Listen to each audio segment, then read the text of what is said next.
창세기 21장 1절부터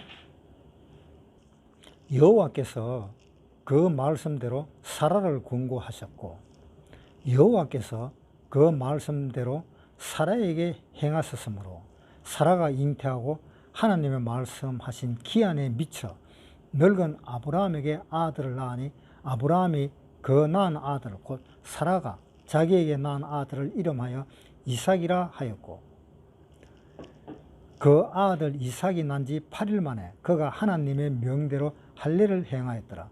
아브라함이 그 아들 이삭을 낳을 때에 백세라 사라가 가로되 하나님이 나를 웃게 하시니 듣는 자가 다 나와 함께 웃으리로다. 또 가로되 사라가 자식을 젖먹이겠다고 누가 아브라함에게 말하였으리요. 마는 아브라함 노경에 내가 아들을 낳았도다 하니라.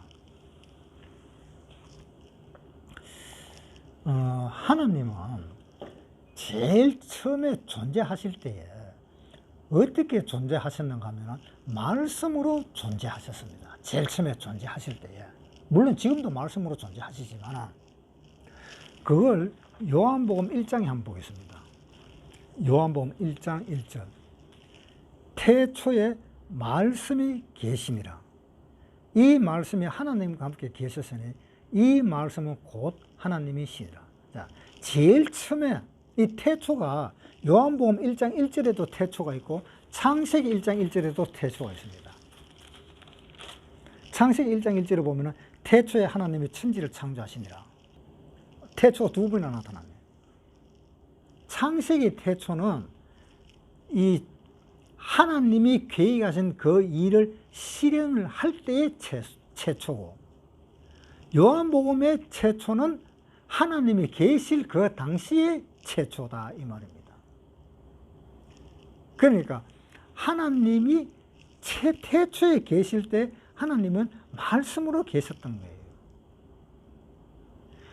그 말씀이 역시 마찬가지로 요한복음 1장 4절에 보면은 말씀이 육신이 되어 이것이 예수님입니다.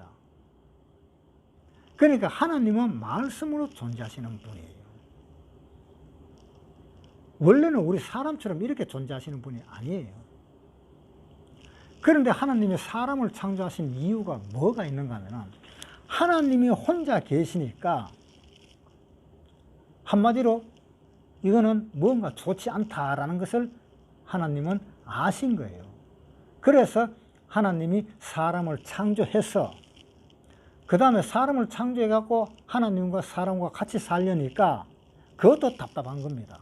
왜냐? 이거 완전히 로봇들을 만들어 놓고 같이 사는 거지. 이거 뭐 서로 주고받는 어떤 정의라든가 이런 거 전혀 없잖아요. 그러니까 하나님은 사람을 먼저 창조를 해가지고 그 사람을 어떻게 했습니까? 자유의지를 줬습니다. 자유의지를 줘서 자유의지에 의해서 하나님을 사랑하는 사람을 하나님은 원했던 것입니다. 그러면 그것은 로봇하고 사는 것이 아니잖아요. 서로 사랑을 주고받을 수 있잖아요. 그래서 사랑을 주고받을 수 있는 사람을 창조한 것입니다. 그러니까 아담이 창조된 것은 아담은 피조물, 하나님이 만드신 창조물이고 그 다음에 아담 이하 그리스도인들은 자기가 하나님을 향한 그 사람의 본마음, 그러니까 내가 원하고자 하는 그 마음, 내가 사랑하고자 하는 그 마음으로 하나님한테 다가간 사람입니다. 그게 달라요. 그러니까 하나님은 원하시는 건 뭐냐? 자발적으로 나를 사랑해주는 사람을 원했던 겁니다. 그러기 위해서 하나님은 먼저 사람을 사랑했고 그 사랑을 받은 사람이 그 사랑을 가지고 하나님을 사랑하는 그 사람을 하나님은 원하신 것입니다. 창세기 21장 다시 보겠습니다.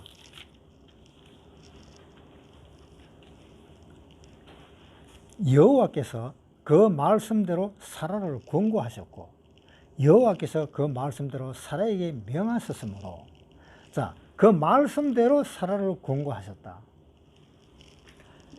자, 이 말씀대로 하는 이 말씀은 하나님은 사람을 창조하기 전부터 하나님은 말씀을 하셨습니다. 그 전에 하나님은 태초에 천지를 창조하시니라 라고 말씀을 시작했습니다. 빛이 있으라 하시며 빛이 있었고, 그건 뭡니까? 그건 말씀이잖아요. 그러니까 하나님은 태초부터 시작할 때부터 말씀으로 시작한 거예요. 그 말씀 그 자체가 하나님이신 겁니다. 그 말씀이 하나님이시라는 것을 잘 이해가 안 되시면요, 우리 이렇게 생각을 한번 해봅시다. 얼마 전까지만 해도 우리나라 사람들이 건축하는 사람들이 사우디에 많이 갔었습니다. 그래서 사우디에 간 자기 신랑하고 이야기를 할 때는 녹음을 해서 서로 왕래를 했었습니다. 카세트 테이프가. 그래서 그 자기 신랑이 사우디에서 녹음했는 걸 가지고 한국에 보내면은 한국에서 그 녹음기를 틀면은 자기 신랑의 목소리를 들을 수가 있었습니다. 그래서 자기 신랑의 목소리를 듣는데 어떤 사람이 방문을 열고 딱 들어오면서 그 누구라고 이렇게 묻습니다. 아, 이거 우리 신랑이잖아. 카세트 테이프가 자기 신랑입니까? 아니잖아요. 그 카세트 테이프에서 나오는 그 말이 자기 신랑의 말이다 이 말입니다. 그래서 우리 신랑이다 이렇게 말을 할 수가 있잖아요. 그렇게 이야기하면 이해가 되겠지요. 그래서 이 말씀은 그렇다 이 말입니다. 말씀이 육신이 돼서 예수님은 이 세상에 태어나신 것이다 이 말입니다. 그와 마찬가지로 우리도 말씀으로서 이 세상에 태어난 겁니다. 물론 처음에 이 세상에 태어날 때는 아담의 후손으로서 태어났었습니다. 아담의 후손으로 태어났었을 때는 하나님은 나 같은 사람은 보지도 않았습니다. 네. 그거는 피조물인 상태다 이 말입니다. 피조물. 그 피조물의 상태가 있던 사람이 하나님의 사랑을 받음으로 인해서 하나님을 사랑하게 하는 그 마음을 하나님한테 되돌리는 것입니다. 그래서 그 내가 가지고 있는 이 사랑을 하나님한테 되돌릴 때 하나님이 그때서야 비로소 내 사랑이라고 하나님은 이야기를 하시는 것입니다. 그것 때문에 하나님은 사람을 만들고 자유의 의지를 주신 것입니다. 그런데 하나님이 그 말씀대로 사라를 권고를 했다. 이게 뭡니까? 사라를 권고한 것은 사라 네 몸속에 조금만 있으면 아기가 태어날 거다라는 그 이야기를 했다는 겁니다. 그 이야기를 하고 이제는 와서 실질적으로 그 사라의 몸속에서 아기가 태어난다는 것을 이제 보여주고 있는 것입니다. 2절에 사라가 잉태하고 하나님의 말씀하신 기한에 미쳐 늙은 아브라함에게 아들을 낳으니 아브라함이 그 낳은 아들 곧 사라가 자기에게 낳은 아들을 이름하여 이삭이라 하였고, 이제 아들을 낳았잖아요. 그 말씀대로. 이 사라의 아기가 태어난 것은 어디에 비유할 수 있는가 하면 예수님에 비유할 수가 있습니다. 어떻게 해서 예수님의 비유가 되느냐? 예수님은 동정녀 마리아에게서 태어났었습니다. 동정녀 마리아에게 태어난다는 건 있을 수가 있습니까? 도저히 있을 수 없는 일을 동정녀 마리아는 애를 낳았습니다. 그리고 사라가 90세 때 아브라함이 100살에 애를 낳았습니다. 지금 만약에 100살에 애를 놓는다 하면은 참 정말 신기해서 그런 일이 있을 수 있나? 아마 별 소리가 다 나올 겁니다. 도저히 불가능한 일로 태어났습니다. 이삭은. 예수님도 도저히 불가능한 일로 태어났습니다. 태어났는 것은 이삭과 예수님과 똑같은 불가능한 상태에서 태어난 것입니다. 그렇게 태어났는데 그것도 언제 태어났느냐?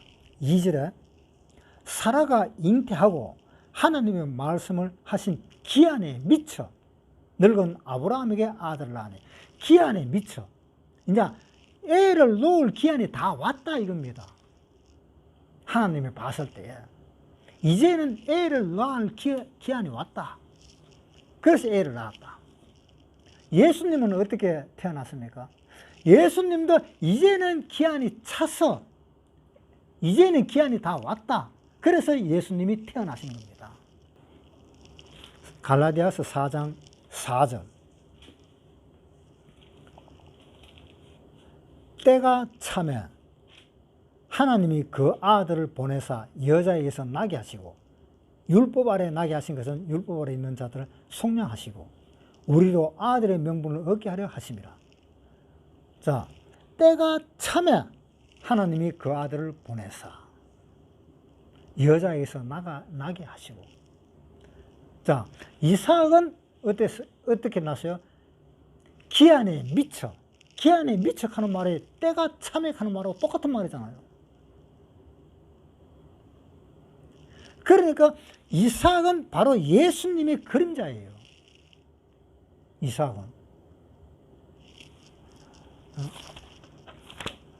다시 창세기 21장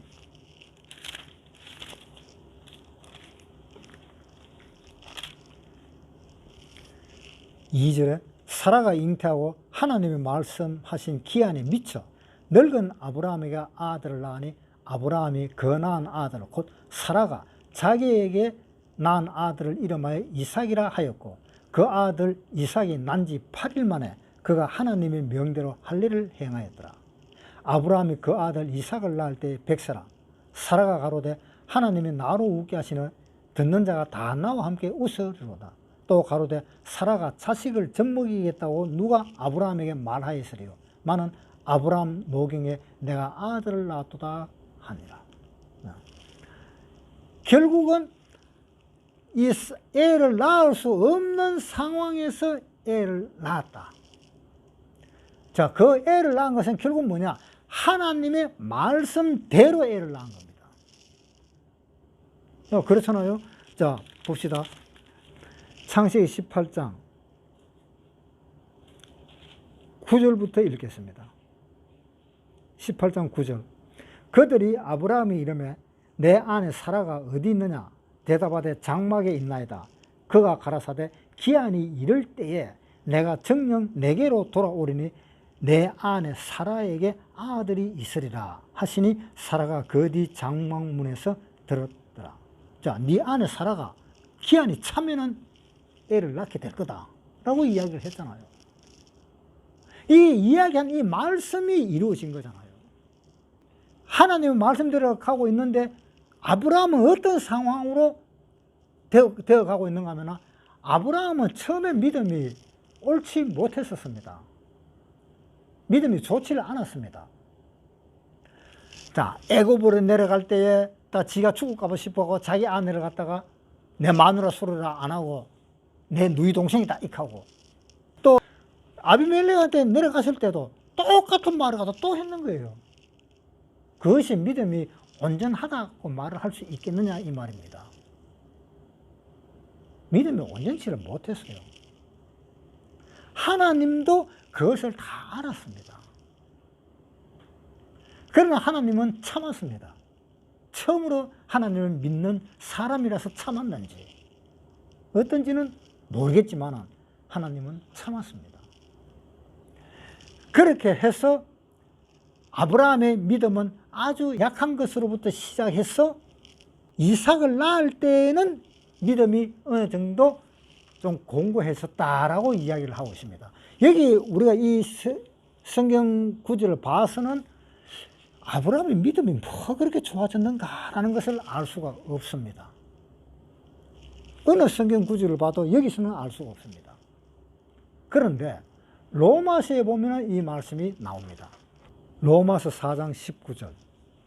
그가 100세나 되어 자기 몸에 죽은 것 같음과 사라의 태에 죽은 것 같음을 알고도 믿음이 약하여지지 아니하고 믿음이 없어 하나님의 약속을 의심치 않고 믿음에 견고하여져서 하나님께 영광을 돌리며 약속하신 그것을 또한 능히 이루실 줄을 확신하였으니 그러므로 이것을 저에게 의로 여기셨느니라. 저에게 의로 여기셨다 기록된 것은 아브라함만 위한 것이 아니요 의로 여기심을 받을 우리도 위함이니 곧 예수 우리 주를 죽은 자 가운데서 살리신 이를 믿는 자니라. 하나님은 이 아브라함이 믿음이 온전케 되었다라는 것을 언제 이야기했습니까? 100세가 되었어. 그러니까 100세가 되어서 비로소 아브라함의 믿음이 견고해졌다 이겁니다. 그래서 믿음이 견고해졌을 때에 하나님은 이삭을 낳게 했다라는 결론이 나오는 겁니다.